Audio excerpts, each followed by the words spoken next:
মেমারিতে বৃক্ষরোপণের মাধ্যমে পালিত হলো বিশ্ব পরিবেশ দিবস। বিশ্ব পরিবেশ দিবস প্রতি বছর 5ই জুন বিশ্বব্যাপী জনসচেতনতার মাধ্যমে পরিবেশের সচেতনতার লক্ষ্যে পালিত হয়।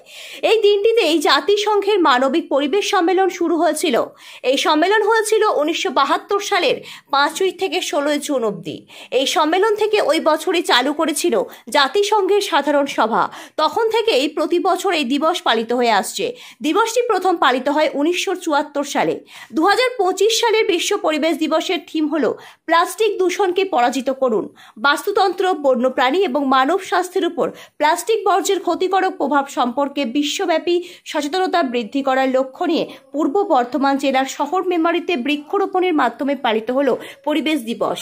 বৃহস্পতিবার বেলা 12:30 নাগাদ মেমারি বিদ্যাসাগর স্মৃতি বিদ্যা মন্দির শাখা 1-এর 8ম শ্রেণীর ছাত্ররা বিশ্ব পরিবেশ দিবসের দিনে অপারেশন গ্রিন নামে এক বৃক্ষরোপণ কর্মসূচি পালন করে বিদ্যালয় প্রাঙ্গণে। এদিন 30টি বৃক্ষরোপণ করা হয়। উপস্থিত ছিলেন মেমারি সার্কেলের এসআই ভজন ঘোষ, বিদ্যালয়ের সহপ্রধান শিক্ষক অশোক কুমার দাস, ভূগোলের শিক্ষক শেখ মোহাম্মদ সেলিম সহ অন্যান্য শিক্ষক শিক্ষিকা বৃন্দ। নূর আহমদের রিপোর্ট, 0 পয়েন্ট নিউজ, মেমারি। হলো বিশ্ব পরিবেশ দিবস। পরিবেশকে যদি আমরা সুস্থ স্বাভাবিক রাখতে চাই, বিশ্ব উষ্ণায়নকে যদি আমরা প্রতিহত করতে চাই, তো প্রচুর পরিমাণে আমাদের গাছ রোপণ করতে হবে। সেই উদ্দেশ্যকে সামনে রেখে মেমারি ভিএম ইনস্টিটিউশন ইউনিট 1 আজকে এই বৃক্ষরোপণ কর্মসূচি বিশ্ব পরিবেশ দিবসে ওনারা সূচনা করলেন। আশা রাখি সমস্ত স্কুলে এটা করবেন, যাতে আমরা পরিবেশকে আমাদের জীবনের উপযোগী করে রাখতে পারি। কারণ যে পরিমাণে উষ্ণতা বৃদ্ধি পাচ্ছে, আমাদের অসহ্য হয়ে উঠছে, সেটাকে প্রতিহত করতে হলে গাছ রোপণ ছাড়া আমাদের কোনো পথ নেই। সেই উদ্দেশ্যকে সামনে রেখে এই স্কুল আজকে এই অনুষ্ঠান। আজকে তোমাদের স্কুলে কি প্রোগ্রাম করলে?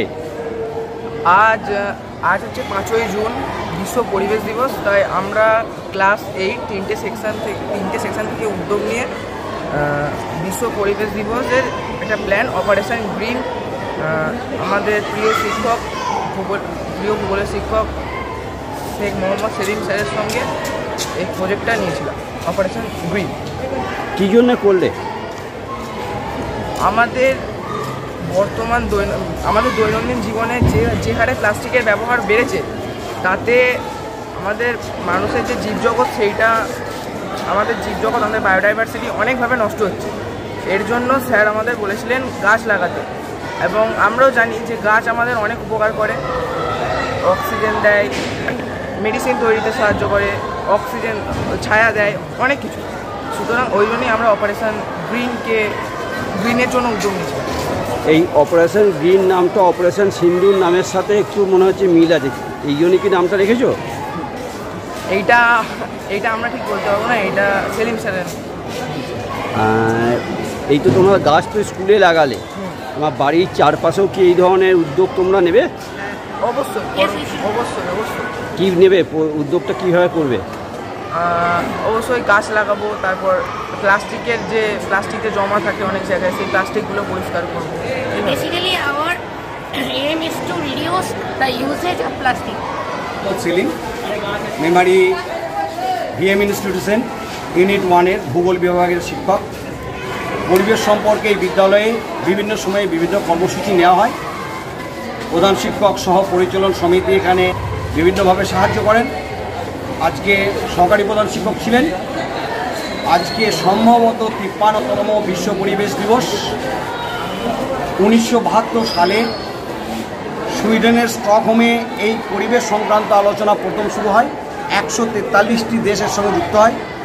আমাদের দেশে দুবার 1975 এবং 1977 সালে এই এনভায়রনমেন্টাল ডে বিশ্ব সম্মেলন হয়।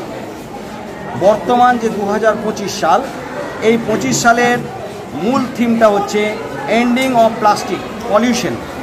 প্লাস্টিক একটা চরম সমস্যা তৈরি করেছে। বিভিন্ন বছরে যে বিশ্ব পরিবেশ দিবস পালিত হয়েছে বিশ্বজুড়ে, তার উদ্দেশ্য এক এক সময় এক একটা ছিল। প্রথম দিকে ছিল মূলত হিউম্যান এনভায়রনমেন্ট, অর্থাৎ মানুষের পরিবেশ। শিল্প বিপ্লবের ফলে যা দূষিত হয়েছিল, দুটো বিশ্বযুদ্ধের ফলে যে দূষণ ঘটেছিল, সেই দূষণ সম্পর্কে বিশ্ব মানুষ প্রায় 143টা দেশ সচেতন হয়ে সমবেত হয়েছিল দূষণ কমানোর জন্য। পরবর্তীকালে সেটেলমেন্ট, হিউম্যান সেটেলমেন্ট, অর্থাৎ আমরা যে বাড়িঘর নির্মাণ করছি, তার যে ইকোলজিক্যাল ব্যালেন্স অর্থাৎ সেখানে পরিবেশটা কেমন হবে সেটা থেকে যাতে দূষণ না হয় তা নিয়ন্ত্রণ হয়। পরবর্তীকালে ওজোন লেয়ার এবং বর্তমান সময়ে ক্রমাগত প্রতি বছরে বিভিন্ন রকম থিম নেওয়া হয়। এবছরের থিমটা হচ্ছে প্লাস্টিক আমাদের সমাজে ভয়াবহ দূষণ ঘটেছে। জার্মান বিশ্ববিদ্যালয়ের অধ্যাপকরা গবেষণায় প্রমাণ করেছেন যে আমরা যে প্লাস্টিক বোতল ব্যবহার করছি এই প্লাস্টিক কণা জলের মধ্যে মিশে রক্তের মধ্যে যাচ্ছে, যা হার্ট অ্যাটাকের অন্যতম কারণ হচ্ছে। স্বাভাবিকভাবে প্লাস্টিককে আমাদের বর্জন করতে হবে এবং প্লাস্টিক দূষণ থেকে আমাদেরকে বেরিয়ে আসতে হবে। প্লাস্টিক শুধু দূষণ নয়, একটা মারাত্মক বর্জ্য, শহরাঞ্চলে মারাত্মক ক্ষতি করছে। সমুদ্রকে মহা ডাস্টবিনে রূপান্তরিত করেছে, সেখানে সামুদ্রিক ইকোলজিক্যাল সিস্টেম নষ্ট হচ্ছে। তাই আমাদের এই বিষয়ে সচেতন হওয়া দরকার। আমাদের ছাত্ররা ক্লাস 8-এর তারা সচেতনভাবে বৃক্ষরোপণের মাধ্যমে আজকের দিনটি পালন করবে।